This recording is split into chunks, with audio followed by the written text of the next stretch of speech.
स्वागत सभी का एक और वीडियो में। वीडियो उन सभी ऐसे विद्यार्थियों शोधार्थियों के लिए होने वाला है जिन्होंने मध्य प्रदेश के ग्वालियर में स्थित जिवाजी विश्वविद्यालय में पीएचडी के लिए आवेदन किया था और दे चुके हैं अपना एंट्रेंस एग्जामिनेशन और इंटरव्यू प्लस काउंसलिंग। उसी को लेकर आई है सूचना विश्वविद्यालय की वेबसाइट पर और इसका टाइटल दिया है काउंसलिंग लिस्ट एक। काउंसलिंग लिस्ट फर्स्ट हो सकता है, दो भी आए तीन भी आए, क्योंकि लगभग विश्वविद्यालय ने जो आवेदन मांगे थे अपने लिए उन सब्जेक्ट की संख्या 40 के आसपास थी। 41 सब्जेक्ट थे, 41 सब्जेक्ट में आपसे मांगे गए थे पीएचडी के एप्लीकेशन फॉर्म। और जो सूचना अभी आई है वेबसाइट पर जिसके बारे में मैं आपसे अगले 1 मिनट में बातचीत करूंगा, वह सूचना है 18 सब्जेक्ट की। 18 सब्जेक्ट की सूचना आई है और लगभग अभी 28 लगभग 24 सब्जेक्ट की सूचना आनी बाकी है, यानी कि एक और काउंसलिंग की लिस्ट ज़रूर आएगी। हो सकता है दूसरी भी या तीसरी भी आ जाए, लेकिन सेकंड काउंसलिंग की लिस्ट और आएगी क्योंकि अभी सारे सब्जेक्ट की लिस्ट नहीं आई है। काउंसलिंग लिस्ट तो आप पढ़ ले होंगे वेबसाइट से और मैं भी आपको पीडीएफ का लिंक दे ही दूंगा, लेकिन थोड़ा समझ लीजिए कुछ बातों को। काउंसलिंग की लिस्ट में क्या है ऐसा, और क्या काउंसलिंग लिस्ट में जिन बच्चों का चयन हुआ है क्या वह फाइनल लिस्ट है या फिर कोई और लिस्ट भी आएगी, और अगर कोई और लिस्ट आएगी तो उसका पैमाना और दायरा क्या होगा, ये सब कुछ आपको बताऊंगा इसी वीडियो में। वीडियो को अंत तक देखने का प्रयास कीजिएगा। वैसे समय कम होगा आपके पास क्योंकि युवा हैं देश के आप, और आपके ऊपर तो विकास करने का बोझ पड़ा हुआ है, तो उस विकास को थोड़ा साइड में रख दीजिए, अपने विकास की भी सोच लीजिए, क्योंकि अपना पेट भरा होता है ना तो डोनेशन देने में और दान करने में सुकून मिलता है। तो चलते हैं नोटिफिकेशन और सूचनाओं पर। नोटिफिकेशन किस डेट में आया है ये मेंशन नहीं है, ठीक। और जो भी नोटिफिकेशन मैं सामने देख रहा हूँ उस नोटिफिकेशन पर किसी का साइन नहीं है।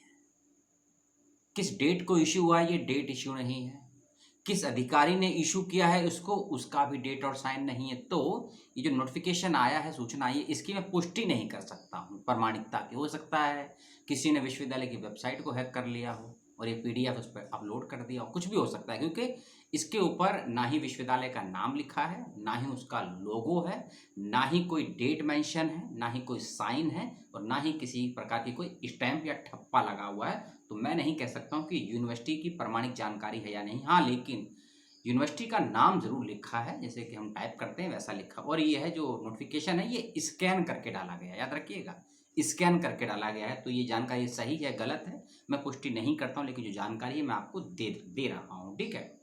इस नोटिफिकेशन में 18 पेज हैं, 18 पेज का पीडीएफ है। हर पेज पे कुछ कॉमन जानकारी है, सुन लीजिएगा। फिर मैं आपको संख्या बता दूंगा कि किस डिपार्टमेंट में कितने बच्चे का चयन हुआ है काउंसलिंग के बाद में, ठीक है।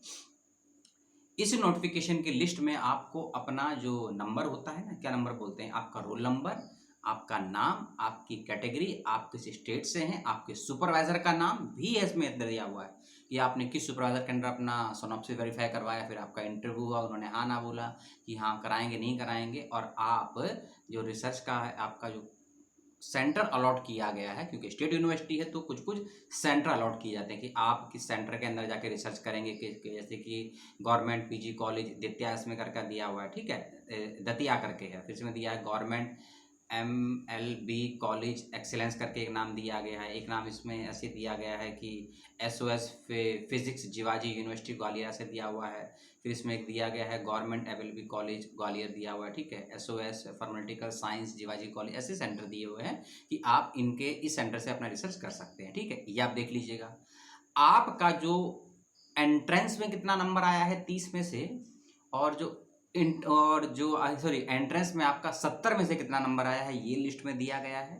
आपने इंटरव्यू जो हुआ था 30 नंबर का उसमें कितना नंबर लिया है इसको भी दिया गया है, टोटल भी दिया गया। लेकिन लिस्ट के अंदर एक ब्लंडर भी है, नहीं 3 ब्लंडर है। पहली चीज, जो बच्चे JRF क्वालिफाई हैं उनको आपने कितना नंबर दिया है लिस्ट में कहीं मेंशन, ये लिखा जरूर है कि JRF, लेकिन एंट्रेंस इंटरव्यू में मान लीजिए किसी JRF बच्चे का सीधा इंटरव्यू के लिए बुलाया गया और आपने JRF के इंटरव्यू में किसी बच्चे को 30 में से 20 नंबर दे दिए, तो आपने 30 में से 20 नंबर तो लिख दिए लेकिन टोटल नहीं लिखा आपने। तो ऐसे बच्चे अपने विभाग से संपर्क कीजिएगा, डीन से संपर्क कीजिएगा। सर जो लिस्ट आई है वह क्या है लिस्ट, उनको स्क्रीनशॉट भेजिए, चाहे पीडीएफ भेजिए, हाईलाइट करके भेजिए। इसकी जिम्मेदारी आपको लेनी होगी। यूट्यूबर जिम्मेदारी नहीं लेगा, ना ही विश्वविद्यालय जिम्मेदारी लेगा, ठीक है।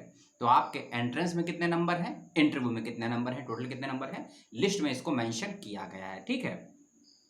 अब समस्या खड़ी होती है कि 100 में से, क्योंकि 70 का एंट्रेंस, 30 का इंटरव्यू, हो गए आपके 100 नंबर और टोटल है 100, ठीक है। तो 100 में से कितने नंबर वाले को एडमिशन मिलेगा पीएचडी में, नहीं मिलेगा, इसकी कहीं कोई नोटिफिकेशन में जिक्र नहीं है। क्योंकि 100 में से 90 नंबर भी आए हैं बच्चों के। एक तो कैंडिडेट मुझे मिला ऐसा गजब का, एकमात्र कैंडिडेट है कि जिनके एंट्रेंस में 70 में से 70 नंबर है। एंट्रेंस में 70 में से 70 नंबर है, लेकिन इंटरव्यू में उनके पता है कितने नंबर हैं, 22-30 में से 20 या 21 या 22 नंबर है, 90 प्लस नंबर हैं। अब सोचिए कि ऐसे कैंडिडेट भी हैं, तो वो एक अपवाद भी हो सकता है, और हो सकता है मेहनत भी की हो विद्यार्थियों ने, क्योंकि आज का युवा है ना, वायु की तरह बढ़ता है आगे, ठीक है। तो ये आप लिस्ट को देख लीजिएगा। अब चलते हैं 1 बाय 1 सब्जेक्ट पे कि किस किस सब्जेक्ट का लिस्ट आया है, और आप उसको देख लीजिएगा। बायोकेमिस्ट्री में एक बच्चे का नाम है, ठीक। बायोटेक्नोलॉजी में 3 स्टूडेंट का नाम दिया गया है, और उसके अलावा एक और है इसमें, जियोलॉजी में 1 है, इकोनॉमिक्स में, हाँ, इकोनॉमिक्स में 9 कैंडिडेट हैं, इंग्लिश में ज़्यादा बच्चे हैं, इंग्लिश में 23 बच्चे हैं सिलेक्ट हुए हैं। अब देखिए इंग्लिश में कैंडिडेट है कोई, ये आकाश पटेल करके, ठीक है, जेआरएफ कैंडिडेट है। इंटरव्यू में इनको 17.4 नंबर दिया गया है, लेकिन इनका टोटल नहीं बताया है कितना है, क्योंकि एंट्रेंस तो हुआ नहीं है, सीधा इंटरव्यू के लिए गए, लेकिन टोटल तो लिख देते हैं आप। चलो इंटरव्यू में बता दिया गया 17.4 नंबर दिया, लेकिन टोटल कितना है बच्चे का, तो ये बच्चा कंफ्यूज रहेगा। तो इस बच्चे से मेरा निवेदन है, डॉक्टर AS कुशवाहा करके कोई इनके गाइड बनाए गए हैं, इनसे संपर्क करें और उनसे पूछें क्या चीज़ है, ठीक है।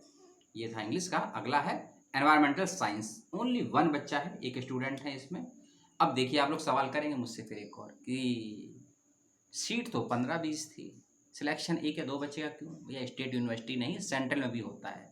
सीट को घटाना बढ़ाना सुपरवाइज़र पर निर्भर करता है, विश्वविद्यालय में हो सकता है सुपरवाइज़र ना हो, सीट घटाती बढ़ाती, तो ये नियम और ये पावर विश्वविद्यालय के पास मौजूद रहती है। आप चाहे तो उसको चैलेंज कर सकते हैं, और आपको अच्छा लगे या बुरा लगे, नियम तो आपके सामने मौजूद है, प्रोस्पेक्टर में मौजूद लिख दिया जाता है कि सीटों में बढ़ावा, यानी कि सीटों को इंक्रीज और सीटों को डिस्क्रीज करने का अधिकार विश्वविद्यालय को है। सीट घटाई और बढ़ाई जा सकती है सुपरवाइजर की मौजूदगी गैर मौजूदगी की वजह से। फूड टेक्नोलॉजी में 3 बच्चे सिलेक्ट हुए हैं, सॉरी 4 बच्चे सिलेक्ट हुए, गलती हो गई, 4 बच्चे सिलेक्ट हुए हैं इसमें जो नाम आई है।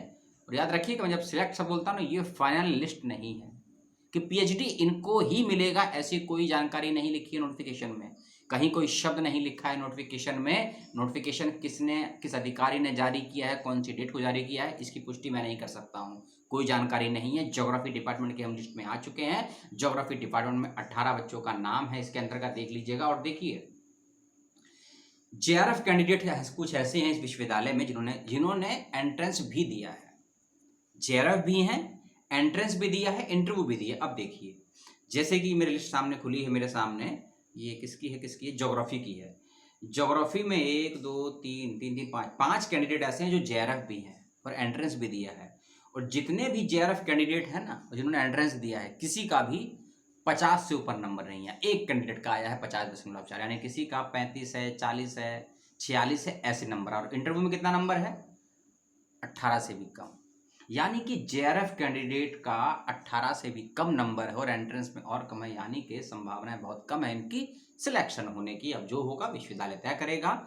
मैथमेटिक्स में 11 बच्चे सिलेक्ट हुए हैं, मिलिट्री साइंस में 4 बच्चे सिलेक्ट हुए हैं, फार्मेसी में 5 का नाम आया है, फिलॉसफी में 1 है, फिजिक्स 7 हैं, संस्कृत में 12 बच्चे हैं, इस बात का ध्यान रखिएगा। लास्ट सब्जेक्ट है साइकोलॉजी, मनोविज्ञान, 5 बच्चे इसमें, और पांचों के पांचों बच्चे एंट्रेंस क्वालिफाई करके गए हैं और सभी का स्कोर 50 से प्लस है। एक बच्चे का 54 है, बाकी सबका 60 प्लस है, तो संभावनाएं ज़्यादा है। तो ये एक नोटिफिकेशन आया है जिसका हेडिंग दिया है यूनिवर्सिटी ने, पीएचडी काउंसलिंग लिस्ट 1, लेकिन इस लिस्ट के ऊपर किसी का साइन नहीं है, पहले बता दूं मैं।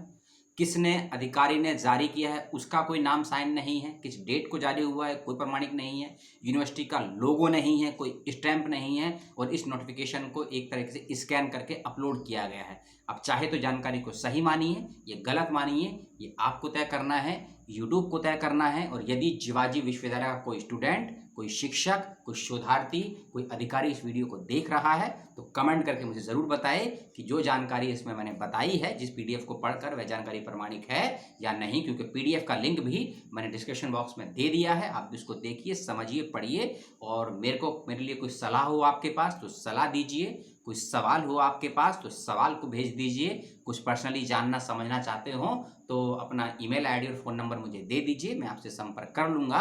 लेकिन संपर्क करने से पहले आपको लेनी होगी चैनल की मेंबरशिप, तभी आपसे बातचीत हो पाएगी, इस बात का ध्यान रखिएगा। तो इस वीडियो में बस इतना ही।